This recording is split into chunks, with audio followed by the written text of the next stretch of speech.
What's going on, everybody? It's Alex and Ryan again from CURN, and we are back with some Halo 4 gameplay.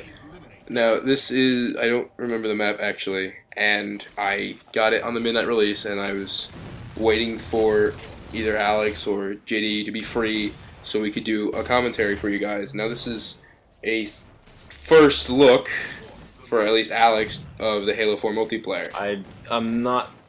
I've never really been a big fan of Halo, mainly just because I've never had any of the games. I probably would have gotten into it if I'd played the games, but I never got around to it, so. Now, we are looking at Infinity Slayer, which is basically for the people who've played Reach and every other Halo game.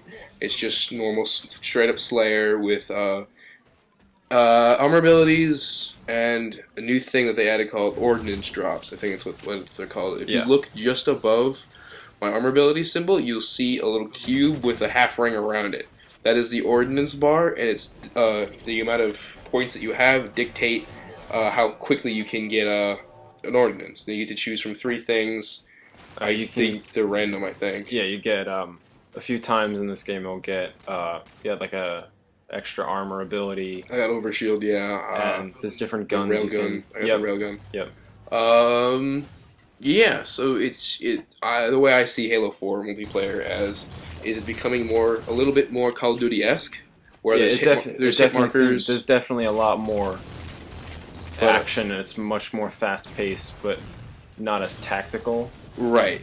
I mean, there's your own custom class. You can see I spawn with an assault rifle and the lovely battle rifles back, which is I'm quite happy about. Along with hard light shield, hard light shield, and you can sprint if you hit left stick. I mean, for the default controls, it's left stick. That's what I play on, and the maps are larger because you have sprint no matter what. And a lot of things have been changed. There's no more SWAT for multiplayer. At least, like, you can get it in custom game, I think, but it's not a playlist you can choose from. Here you get to see the ordnance a bit. This is overshield right here, and you actually have to select it. So, I think it's a bit iffy, but And also, if you see an enemy call in an ordnance, can you take theirs? You can take theirs. It takes a bit longer. Like, you actually have to... Oh yeah, it's like, so if you play CUD, it's like stealing a care package. It's like stealing a care package, exactly. It's I think, I mean, for my personal experience, I've gotten saws and railguns and stuff like that, and then I'll die with them, and they're not there when I get back. And I'm not sure if because that's the person stole them from me, but I haven't seen it come back, so I don't know if anyone knows, tell me, because that's kind of a bit just a bit frustrating. Where you work hard, especially in like your second or third round of ordnance, where it takes a lot of points to get your next drop, and you get killed and you lose your weapon. It's a bit frustrating. But yeah, I mean, do you have any questions? I don't know. I mean, like I said before, I've never really played Halo, so this is all just in a different language for the most part. But from what I could tell, watching Ryan play, watching his brother play for the past hour or so, it definitely seems like the kind of game that would draw new players in. Right. Now, I don't know anything about the campaign either, but we're going to talk about the campaign in a different video. Which we'll maybe do tonight, maybe not. Yeah, definitely tonight. But it definitely seems like it's still the fast-paced... The missions are longer. The missions are significantly longer. Yeah. But we'll leave that for the next video. But this is for the multiplayer. It does get intense at some times. I mean, you'll eventually see at one point in that little building. Yeah. But it can be a bit overwhelming, a bit of a sensory overload, and it's not like the traditional Halo experience where you get one class, maybe 2 to choose from, and then you have to pick up weapons as you go. It's like you get to customize your classes with the armor ability that you want, with the perks that you want, and you get to bring those into battle with you. So it's more personal than Reach was. And then, like, things like that, I'm not entirely sure.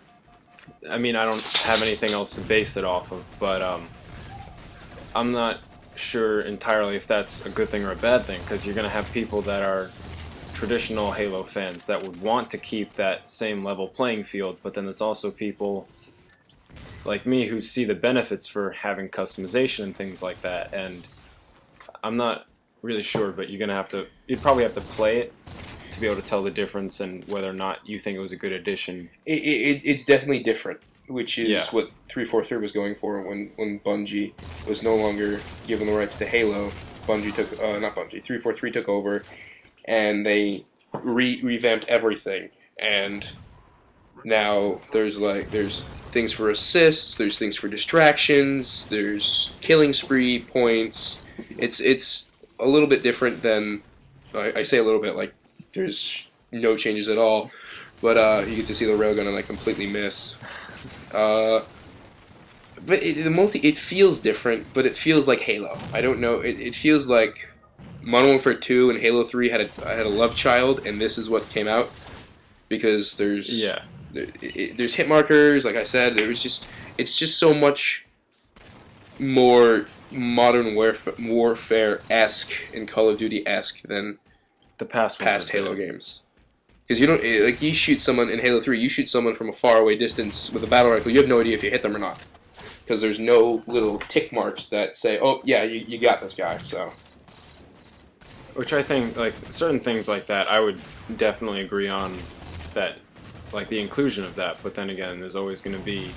That one person. Yeah, there's always going to be that one guy in every situation, but, I mean, Halo 4, to me, was... When I first got it, when I was at the midnight release, just chilling with a couple of our friends, George and Hack were there, and we were just watching. I had gone to Comic-Con, and I have some gameplay of me actually first playing it on my iPod. I don't know if you guys actually want to see that, because now we're putting this out. yeah. But I was like playing Dominion on Longbow. I remember that one because I had just had a blast playing it, and it felt very different. It felt completely different from Halo Reach, just because there's no health bar, there's just a shields bar, and the battle rifle's here. And to me, that's enough to change a game where it's like, okay, you can no longer take a certain amount of bullets and live. You can only take a certain amount of bullets and then die. But here I get assassinated. You get to take a look at the new... Quickly, you get to take a look at the new assassination mechanics. But, Yeah, in general, I'm seeing, like, a huge attention to detail. Oh, 343 went ridiculous amount of the detail. weapons, the maps, Everything. characters. There are like two things that irk me. Poor Tommy. That bothered me about Halo 4 so far. The multiplayer, specifically. The armor. The armor looks... I think they did a little bit worse than in Halo Reach. And the bolt shot, the Forerunner pistol. It is just so obnoxious playing Dominion, and you're about to sneak up on someone, and then they're like, oh yeah, oh hi, I have a pistol. No, it's a shotgun too. Where you press and hold RT, and it'll like have wings that pop out of it. Really? And it'll shoot like 7 bullets at once. Wow. And it just rapes your shields and kills you. But, I mean, I think we're almost done here, right? Yeah. Yeah, so we have some of me playing the first mission on the campaign for you guys, and...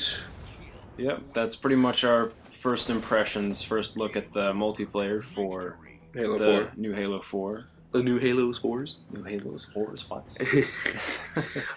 There will be DLC, and we'll see you guys